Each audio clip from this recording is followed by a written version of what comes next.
before this podcast, I really read about the startups in books and newspapers and almost in the reading stuff, and I watched some videos, but I didn't really know what happens inside a startup. How do they grow? How do they connect with people? But after connecting with Miss Shivani Sundar, she really told me that she flooded me with knowledge that okay, this happens in a startup. This is how they grow. This is what happens when it's an initial stage. This is what happens when you just click with the idea. This is how you get funding from the companies. This is how you get uh, grow your network. So to really learn these all skills, watch the full podcast.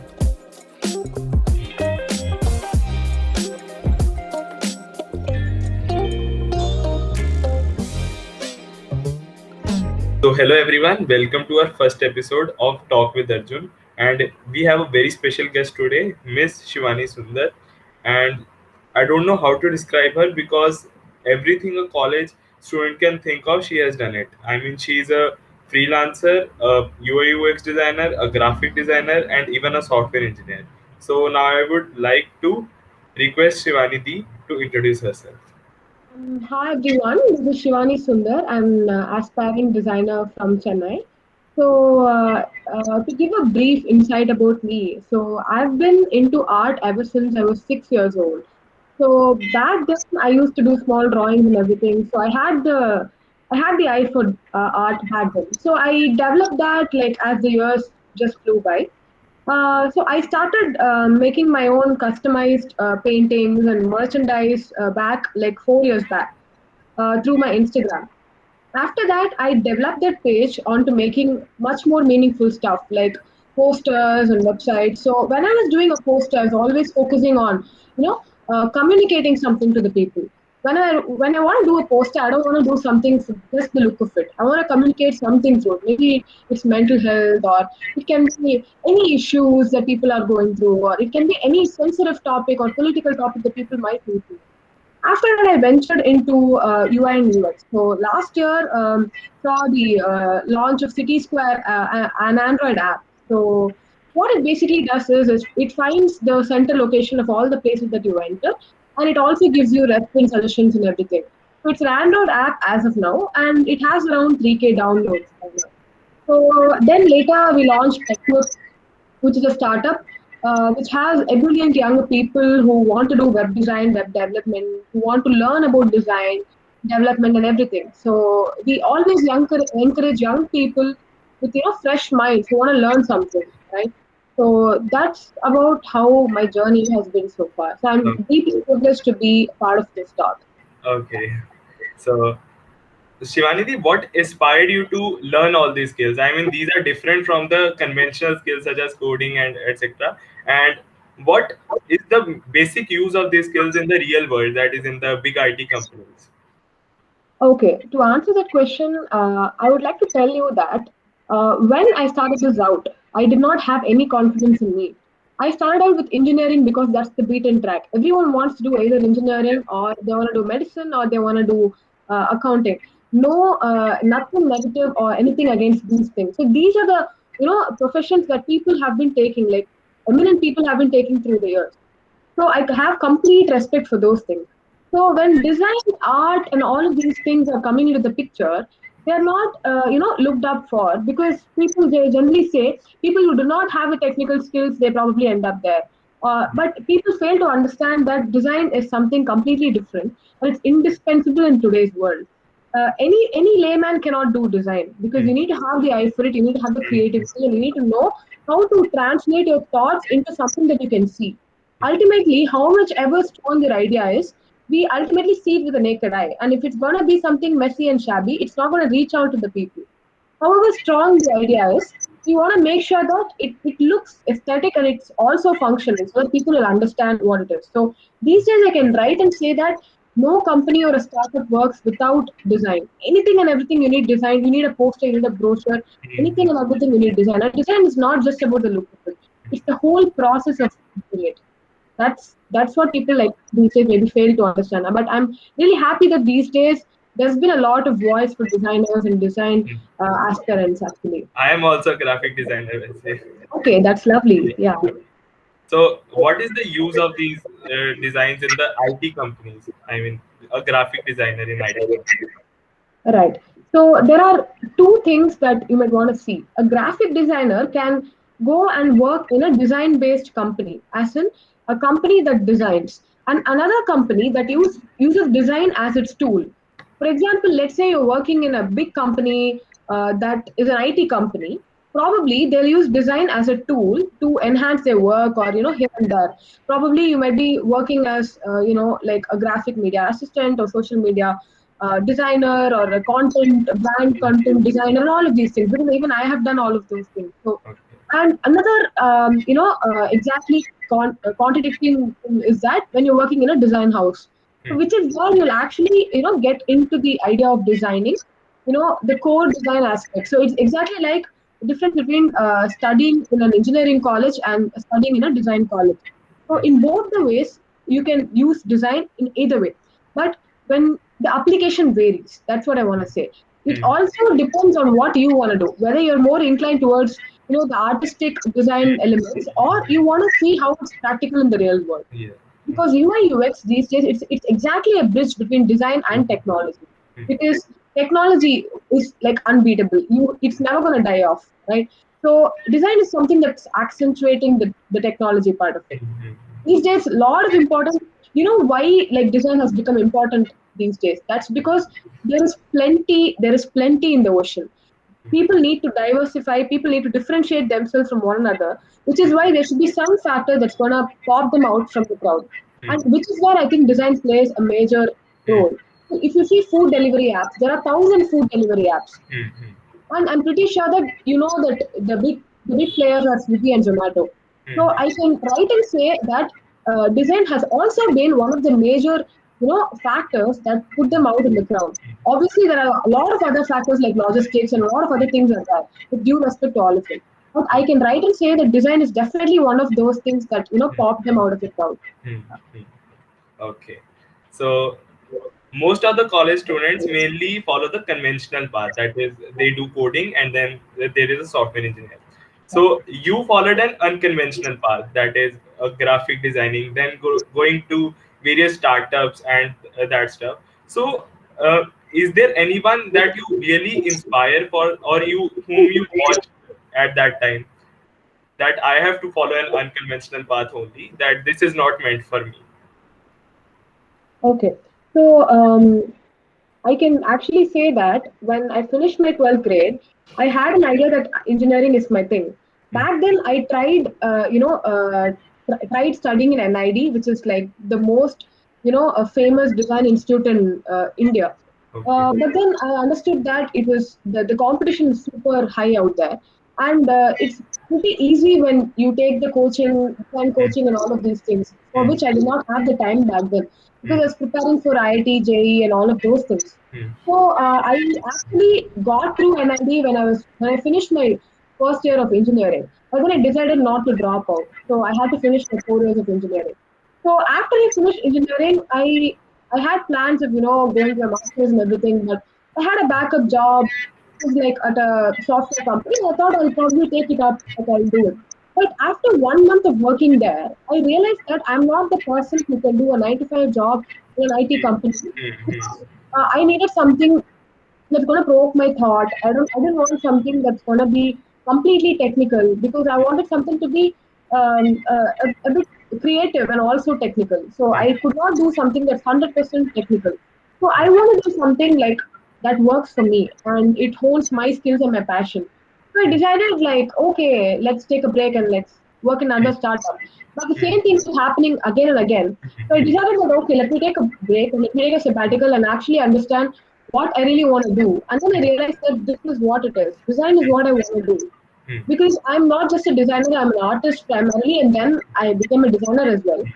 I can really say that I mean, I'm not even ventured like more than 50% in the design world, because it's huge. There are a lot of things that you can do. Hmm. Like there is no end to it. So even if you see Apple or Google or any other company, Hmm. it kind of pops itself out from the crowd by design. So design is like indispensable. Like Don Norman has said, like if you read his book, you'll know like how many things, how many principles are there for design that people are missing out these days. Hmm. And it's not just about the UI; it's also about the UX. You need to know how to get things done. The main thing, important thing is the flow and the process. That's what is important, rather than the end product. End product Okay. always comes later. Yeah. Okay. So if a client comes to me and say that, okay, I need a logo for this company. So what's the first thing I should pitch at? I mean, I make logos, but I am sometimes really not convinced with them. Mm-hmm. Okay, so you're asking me as to what you should pick them. Not pitch them. What should be the idea for making the logo? Okay, so I think for a logo, as simple as it looks, it's not really simple as it looks. So a lot of things go behind a logo. If you can see how Microsoft developed their logos for Excel, PowerPoint, and everything, it's not just seven blue Yeah. colors. It's not just Hmm. a gradient. A lot of work goes behind that. I think with respect to a logo, you should just ask what they want, what their taste is, what they're looking for. Because with that, with the human centric design, you'll be able to understand whether to use sharp lines or curves or anything, no? And then you have to understand as to what they want, what style they want, whether they want it sophisticated, whether they want it sketchy, or whether they want it like geometrical, and all of these things. And you should also ask that in logo, there is nothing like this is what you should do. You have a lot of things. There are text logos, there are initial logos, and there are symbol logos. You can icon based logos as well. So you should really understand as to what category they want, whether they want an icon, a mascot design for it, or they want some style text for the logo. You should really understand as to what actually they want. Once you get their needs crystal clear, and your work is pretty simple. Okay. Yeah. Uh, okay. When a person actually thinks of an idea that this can be a startup, what is the first thing he do? Right. So talking about startups, it's definitely not an easy thing to do because it takes a lot of guts to actually leave your safety, your comfort zone, and venture into something that's new to you. Hmm. So, with respect to startups, once you should never start with the solution. That's one thing that I learned. You should always start with the problem. You should always look for a problem that the society faces, or the particular segment of the population faces, or anyone faces.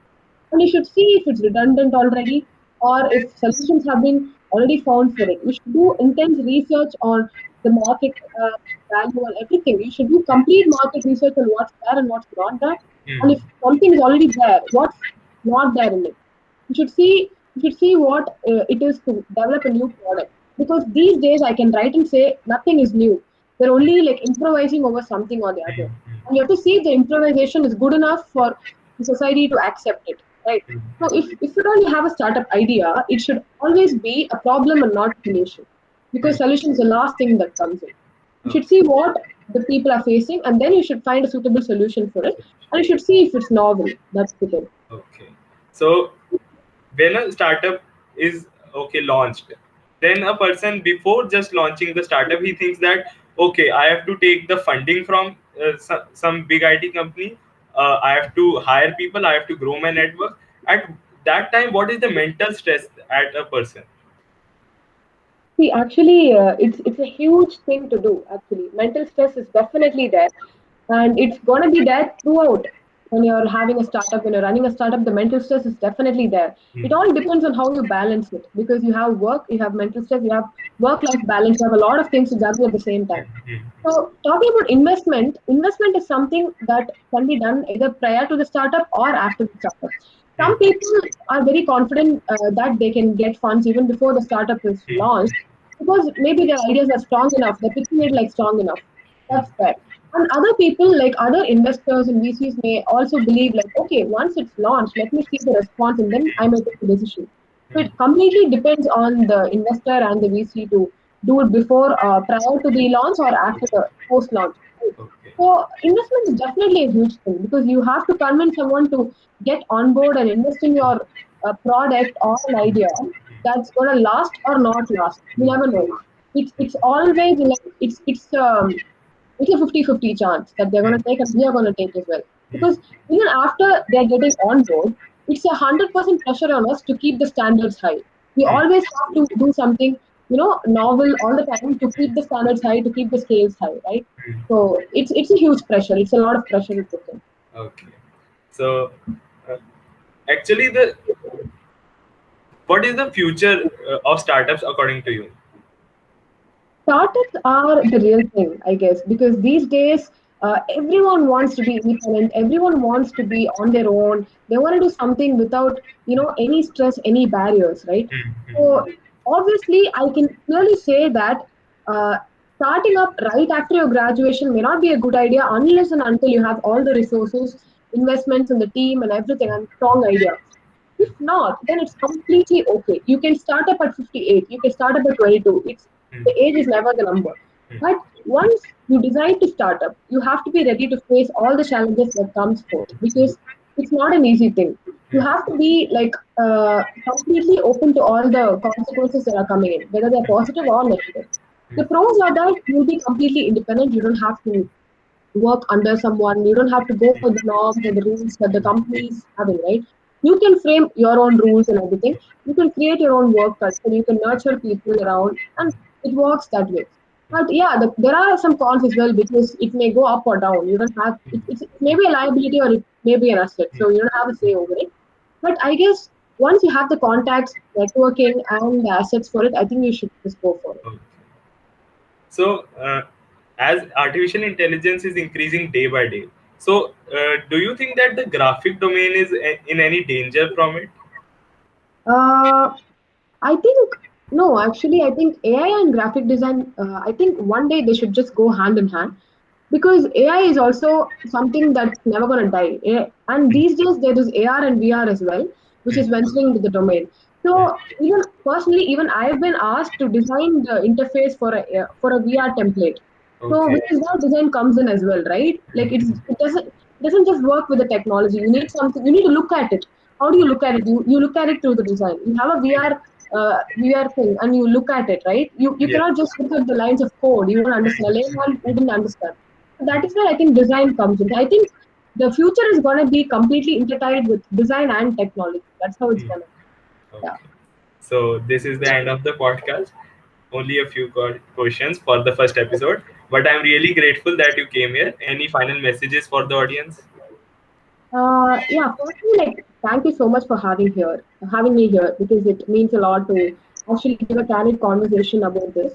So I would like to say something. So firstly, do not go by the norms. It's okay to not like something that people generally do. It's okay to just, take a different track. It's okay to experiment because we have this time to explore, experiment that probably our previous generations did not have.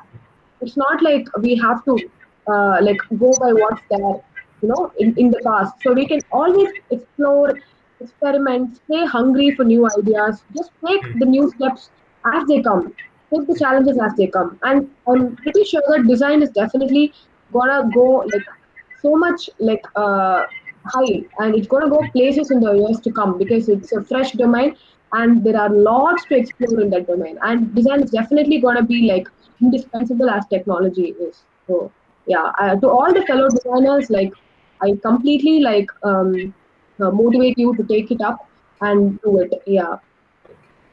So Shivanidhi, I'm really convinced by your work, and I am very thank you. I hope that my audience really connects with your sayings, and I hope that we also connect again soon. Till then, have a nice day, and you guys, we will meet in the next video.